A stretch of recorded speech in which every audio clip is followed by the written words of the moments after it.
sheriayamungu.org. Kiambatisho 7b. Waraka wa talaka, kweli na dhana potofu. Waraka wa talaka unaotajwa katika Biblia mara nyingi hueleweka vibaya kana kwamba ni idhini ya kimungu ya kuvunja ndoa na kuruhusu miungano mipya. Makala hii inaeleza maana ya kweli ya Sefer Kritut katika Kumbukumbu la Torati 24:1-4 na Bivilion Apostasiu katika Mathayo 5:31, ikikanusha mafundisho ya uongo yanayodai kuwa mwanamke aliyeachwa yuko huru kuolewa tena. Kulingana na maandiko, tunaonyesha kwamba desturi hii iliyovumiliwa na Musa kwa sababu ya hukumu wa mioyo ya wanadamu haikuwa amri kutoka kwa Mungu. Uchanganuzi huu unaonyesha kwamba kwa Mungu, ndoa ni muungano wa kiroho unaomfunga mwanamke kwa mume wake hadi kifo chake, na waraka wa talaka hauvunji kifungo hiki, hivyo humweka mwanamke amefungwa maadamu mume bado yu hai. Swali: waraka wa talaka unaotajwa katika Biblia ni nini? Jibu: iwekwe wazi kwamba kinyume na kile kinachofundishwa na viongozi wengi wa Kiyahudi na Kikristo, hakuna maagizo ya kimungu kuhusu waraka wa talaka. Sembuse wazo kwamba mwanamke anayopokea yuko huru kuingia katika ndoa nyingine.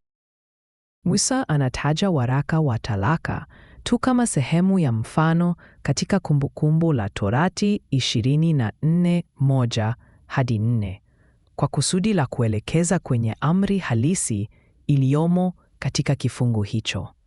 Marufuku kwa mume wa kwanza kumlalia tena mke wake wa zamani ikiwa amelalwa na mwanamume mwingine. Tazama Yeremia 3:1. Kwa kuongezea, mume wa kwanza angeweza hata kumchukua tena, lakini asingeweza tena kuwa na uhusiano wa kimwili naye, kama tunavyoona katika kesi ya Daudi na masuria waliotiwa unajisi na Absalomu. 2 Samueli 23. Ushahidi mkuu kwamba Musa anaonyesha tu hali ya kubuni ni ule wa kurudiwa kwa kiunganishi ikiwa katika maandishi. Ikiwa mwanamume atamchukua mke, ikiwa atamuona kitu kisicho cha adabu erva ndani yake, ikiwa mume wa pili atakufa. Musa anajenga hali inayowezekana kama mbinu ya kisarufi ya uandishi. Yesu alifafanua kwamba Musa hakupiga marufuku talaka, lakini hilo halimaanishi kwamba kifungu hicho ni idhini rasmi.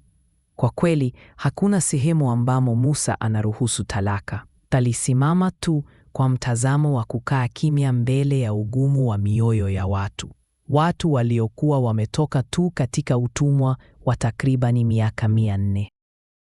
Uelewa huu mbaya wa Kumbukumbu la Torati 24 ni wa zamani sana.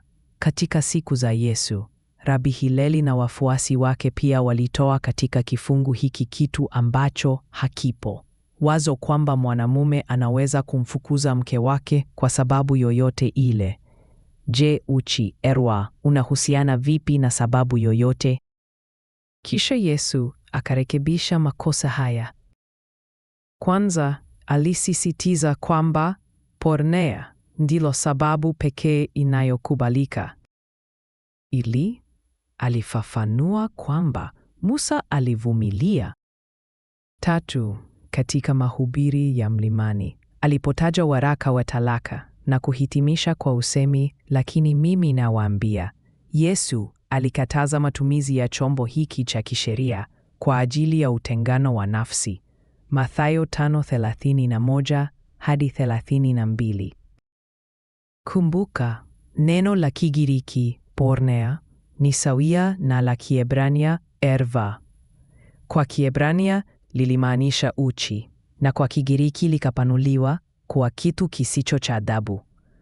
Porneia haijumuishi uzinzi, mihia, kwa sababu katika nyakati za kibiblia adhabu yake ilikuwa kifo. Katika Mathayo 5:32, Yesu alitumia maneno yote mawili katika sentensi moja, akionyesha kwamba ni mambo mawili tofauti. Ni muhimu kusisitiza kwamba kama Musa hakufundisha chochote kuhusu talaka, ni kwa sababu Mungu hakumwagiza kufanya hivyo. Kwa maana Musa alikuwa mwaminifu na aliongea tu kile alichosikia kutoka kwa Mungu. Usemi Sefer Keritut, unaomaanisha kihalisi kitabu cha kutengana au waraka wa talaka, unatokea mara moja tu katika Torati yote, hasa katika Kumbukumbu la Torati 24:1 hadi 4. Kwa maneno mengine, hakuna mahali popote Musa alifundisha kwamba wanaume watumie waraka huu kuwatuma wake zao waende zao. Hii inaonyesha kwamba ulikuwapo mtindo uliokuwapo tayari, uliochukuliwa kutoka kipindi cha utumwa kule Misri. Musa alitaja tu jambo lililokuwapo likifanyika, lakini hakuliamuru kama agizo la kimungu. Inafaa kukumbuka kwamba Musa mwenyewe, takribani miaka 40 kabla ya hapo, aliishi Misri na bila shaka alifahamu aina hii ya chombo cha kisheria. Nje ya Torati, Tanaki pia hutumia Sefer Keritut mara 2 tu, zote kwa lugha ya sitiari, zikirejea uhusiano kati ya Mungu na Israeli, Yeremia 3:8 na Isaya 51. Katika matumizi haya mawili ya mfano, hakuna dalili kwamba kwa sababu Mungu alimpa Israeli waraka wa talaka, taifa hilo liliwekwa huru kujiunga na miungu mingine. Kinyume chake, usaliti wa kiroho unalaaniwa kote katika maandishi. Kwa maneno mengine, hata kwa lugha ya mfano, waraka wa talaka huu hauruhusu muungano mpya kwa mwanamke. Yesu pia hakuwahi kuutambua waraka huu kama kitu kilichoidhinishwa na Mungu ili kuhalalisha utengano kati ya nafsi. Mara 2 unapotokea katika Injili ni katika Mathayo, na mara 1 katika sehemu sambamba ya Marko 14. Kwanza, Mathayo 19:7 hadi 8. Mafarisayo wanalitaja, naye Yesu anajibu kwamba Musa aliruhusu epetrepsen, matumizi ya waraka huo kwa sababu ya ugumu wa mioyo yao. Maana yake haikuwa amri ya Mungu. 2. Mathayo 5:31 hadi 32. Katika mahubiri ya mlimani, Yesu asema, imenenwa, yeyote atakayemwacha mke wake na ampe waraka wa talaka. Lakini mimi nawaambia, yeyote amwachaye mke wake isipokuwa kwa sababu ya pornea, humfanya azini, na yeyote amuaye mwanamke aliyeachwa hufanya uzinzi. Hivyo basi, huu waraka wa talaka haukuwa idhini ya kimungu kamwe, bali ni kitu ambacho Musa alikivumilia tu kutokana na ugumu wa mioyo ya watu.